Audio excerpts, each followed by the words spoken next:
aka kanya tukaba tubazaniye amakuru meza kuri filime yanyu bita My Heart mwakunze cyane. Aka kanya ubu ngubu ikaba igiye gusohoka just now, ariko mbazaniye inkuru nziza muri filime yanyu bita My Heart. Mwebwe musanzwe muyikurikirana cyangwa se mumaze igihe kinini mubasha kuba mwayikurikirana kuri Niyonshuti Yannick, tubahaye ikaze rero kandi turabakunda cyane.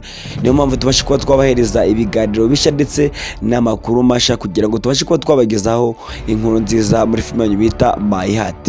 Ese muri he cyangwa se muri kugaragarira kugira ngo tubashe kuba twabagezaho amakuru masha ndetse n'itangazo rishya kugira ngo mukomeze kuba mwajyoherwa na filime yanyu bita My Heart, yabashe kuba yabafasha mu bitekerezo ndetse ikabasha kuba yabafasha no mu nama mwagiye mureba ndetse n'ibyagiye bicamo bikabasha kuba byabafasha muri societe. Turabakunda cyane, ni wa muhungu wanyu usanzwe ubahereza amakuru ku biganiro bya filime yanyu bita My Heart ndetse akabasha no kuba yakurikirana n'izindi filime zose zitandukanye. Turabakunda cyane guys. Ahangaha rero filime yanyu bita My Heart tukaba tubazaniye inkuru nziza ivuga ko filime yanyu bita My Heart igiye kubasha kuba yasohoka kandi ikabasha kuba yabageraho, ariko inkuru nziza irimo nuko abakinnyi barimo bashasha nibo twabashe kuba twabashiriramo, kuko abari bamazemo igihe mwabonye ibyagiye biba ndetse Regis hamwe na Kiramani n'abandi bose